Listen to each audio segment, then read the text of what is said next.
अब बात ज़ेलेंस्की के से आगे बढ़ चुकी है। पुतिन के साथ एक बहुत ही खतरनाक देश की डील होने वाली है। वहीं अमेरिका अपना परमाणु बॉम्ब यूरोप में उस देश में रखना चाहता है जिसे रूस की मीडिया की तरफ से पहले ही मिट्टी में मिलाने का ऐलान हो चुका है।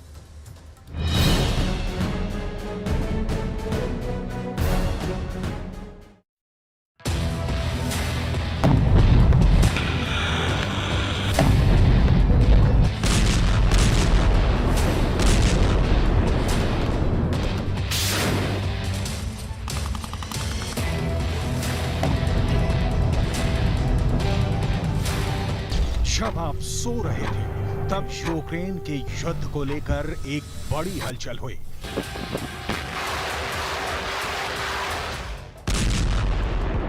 पुतिन ने एक ऐसा धमाका कर दिया कि पूरी दुनिया हिल गई। बाइडेन की नींद उड़ गई, पूरे यूरोप में दहशत फैल गई। 24 घंटे के अंदर इतना बड़ा ऐलान हो गया कि अमेरिका ने रातों रात अपना विदेश मंत्री कीव रवाना कर दिया। मामला गंभीर इसलिए है क्योंकि अमेरिका से खबर है कि बाइडेन अपने परमाणु हथियार ब्रिटेन भेज सकते हैं। मतलब साफ है कि अमेरिका यूरोप के एक और देश में अपना एटम बम तैनात करना चाहता है। इस पर रूस ने कह दिया है कि ये बहुत ही गंभीर बात होगी और अमेरिका की तरफ से बड़ा भड़काने वाला कदम होगा। Вы знаете, нами, если этот шаг будет реализован, будет он воспринят как эскалация, как эскалационный шаг, который ведет ровно в противоположном.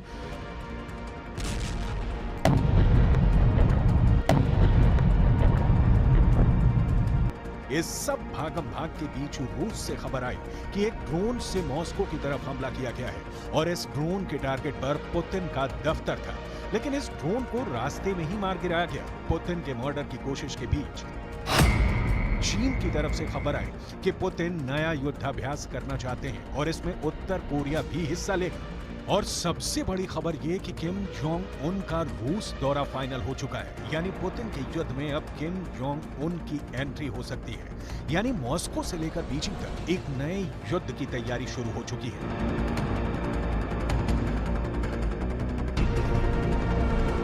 सवाल है कि किम जोंग उन के रूस आने के पीछे क्या वजह हो सकती है। किम जोंग उन का डर जो अमेरिका के लिए पुतिन से भी ज्यादा खतरनाक साबित हुआ है। अब बाइडेन इससे कैसे निपटेंगे, क्योंकि मामला परमाणु युद्ध के लेवल पर पहुंच चुका है। यूक्रेन की जंग को लेकर एटमी हमले का इतना पुख्ता खतरा पहले महसूस नहीं किया गया है और अब इसका सबसे ज्यादा खौफ बाइडेन को सता रहा है। किम जोंग उन का इरादा डिकोड कर लिया गया है। पश्चिमी मीडिया में रिपोर्ट है कि उत्तर कोरिया पुतिन को एंटी टैंक मिसाइल सप्लाई करना चाहता है, लेकिन इसके बदले किम जोंग उन ने परमाणु पनडुब्बी वाली तकनीक की डिमांड कर डाली है। ये कोई मामूली मांग नहीं है, लेकिन क्या पुतिन इतना बड़ा सौदा करने को तैयार होंगे? ये बड़ा सवाल है।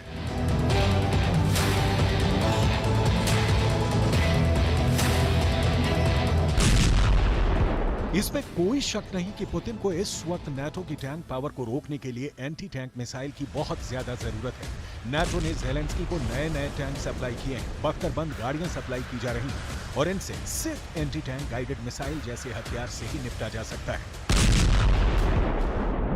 वैसे जब यूक्रेन में रोज सैकड़ों लाशें गिर रही हैं और पुतिन की बमबारी के आगे ज़ेलेंस्की चारों खाने चित हो चुके हैं, तब किम जोंग उन के रूस के दौरे को लेकर बाइडेन बहुत घबरा गए हैं। अमेरिका ने उत्तर कोरिया को बहुत बड़ी धमकी दे दी है।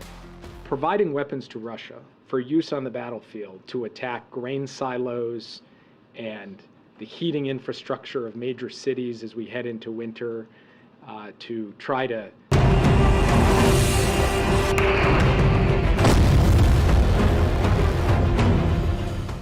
अमेरिका इस वक्त बहुत ज्यादा डरा हुआ है। पुतिन के गुस्से को लेकर किम जोंग उन के शातिर फैसलों और हथियार डील अमेरिका को चैन की सांस नहीं लेने दे रही है। यही वजह है कि बाइडेन ने युद्ध को पूरी तरह से कंट्रोल करने के लिए अपने विदेश मंत्री एंटनी ब्लिंकन को रातों रात यूक्रेन रवाना कर दिया है। ब्लिंकन का काफिला जब कीव की सड़कों पर देखा गया तो अचानक सब अलर्ट हो गए, क्योंकि इससे साबित होता है कि युद्ध बाइडेन के कंट्रोल से बाहर जा रहा है। खबर है कि अमेरिका अब यूक्रेन के लिए $1 बिलियन यानी 8,000 करोड़ रुपए से ज्यादा का हथियार पैकेज देने जा रहा है। 8,000 करोड़ के पैकेज का मतलब है नए टैंक, नई मिसाइल, नई तोप और हजारों गोली। ये सब ज़ेलेंस्की को सप्लाई किया जाएगा। We've seen good progress in the counteroffensive, which is very heartening.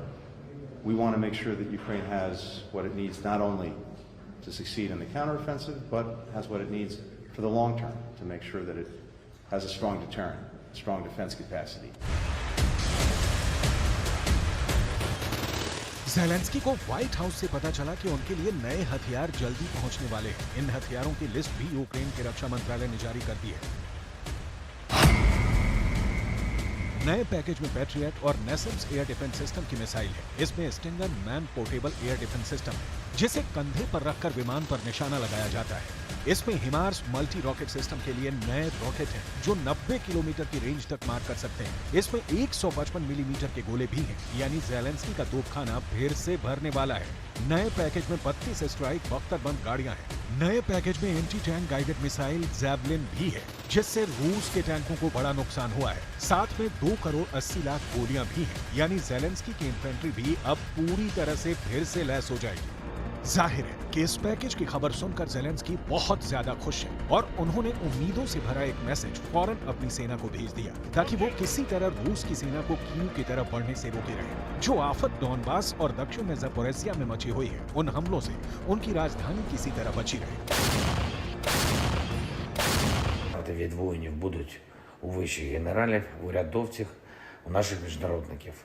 Буде нове постачання, дуже важливо, буде нове виробництво нашої зброї, окреслили з воїнами. Ukraine के युद्ध को लेकर यह फैसला बाइडेन को बहुत इमरजेंसी में लेना पड़ा है और अब किम जोंग उन के रूस दौरे ने इस पैकेज का असली इरादा भी जाहिर कर दिया है। यूक्रेन के काउंटर अटैक को रोकने के लिए पुतिन को मदद चाहिए और वो इसके लिए अपने दोस्तों से बात कर चुके हैं। किम जोंग उन ने अब खुद ऑफर दिया है कि वो नाटो के टैंक उड़ाने के लिए अपनी एंटी टैंक मिसाइल रूस को देने के लिए तैयार है। अब सवाल है कि पुतिन और किम जोंग उन की मीटिंग होगी तो क्या होगा? क्या पुतिन किम जोंग उन से हथियार मांगेंगे और क्या उत्तर कोरिया ये डिमांड पूरी करेगा? क्योंकि रिटर्न में उत्तर कोरिया को परमाणु सबमरीन की तकनीक चाहिए और ये बात बहुत गंभीर हो जाती है।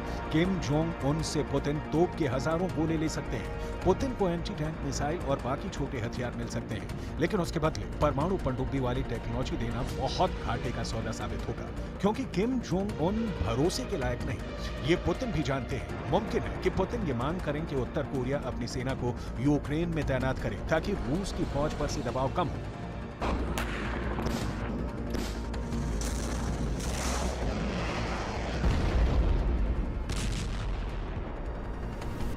अगर ऐसा हुआ तो समझ लीजिए कि वर्ल्ड वॉर को रोकना मुश्किल हो जाएगा, क्योंकि तब अमेरिका के लिए पुतिन को रोकने के अलावा कोई और रास्ता नहीं बचेगा।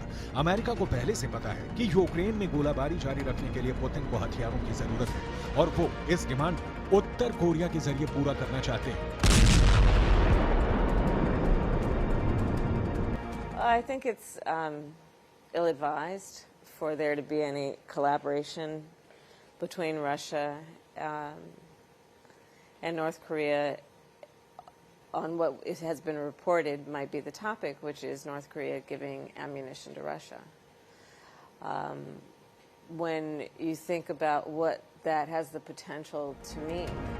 इन सब के बीच सबसे बड़ा मुद्दा अमेरिका का एटम बम है। जो बम अमेरिका ने हिरोशिमा और नागासाकी में फोड़ा था, अब वही बम अमेरिका ब्रिटेन में तैनात करना चाहता है। जाहिर है इसका सबसे बड़ा टारगेट अगर कोई बना तो वो रूस ही होगा। FAS यानी फेडरेशन ऑफ अमेरिकन साइंटिस्ट नाम की संस्था ने कहा है कि अमेरिका की एयरफोर्स के कुछ कागजात की स्टडी करने से पता चला है कि अमेरिका ब्रिटेन की जमीन पर अपने परमाणु हथियार रखना चाहता है।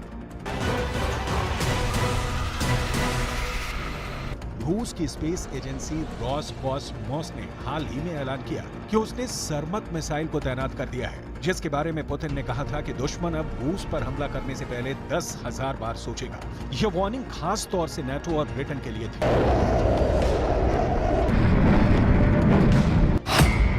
सर्मत यानी RS-28 इस मिसाइल की रेंज 10,000 किलोमीटर से भी ज्यादा है।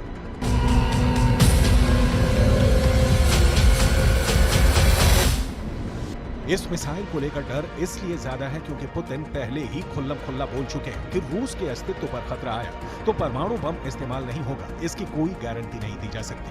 फिलहाल इसकी नौबत नहीं आई है, लेकिन अमेरिका का कदम भड़काने वाला हो सकता है। अभी यूक्रेन के हर शहर पर रूस की मिसाइल ताबड़तोड़ तरीके से बरस रही है। लोगों को बचाने के लिए ये फायरमैन जान की बाजी लगा रहे हैं। पुतिन की फौज काला सागर से लगातार मिसाइलों को लॉन्च कर रही है। किसी के टारगेट पर राजधानी कीव है तो किसी के लिए यूक्रेन के शहरों में ये मिसाइल कयामत बरसा रही है। पुतिन के सामने इस वक्त बड़ी चुनौती खार्किव है। ऐसे में अगर खार्किव जेलेंस्की के हाथ से निकला तो कीव को जेलेंस्की कब तक बचा पाएंगे, ये बड़ा सवाल है। फिलहाल जेलेंस्की के सामने है कि वो अपनी फौज तक नए हथियार कैसे पहुंचाए।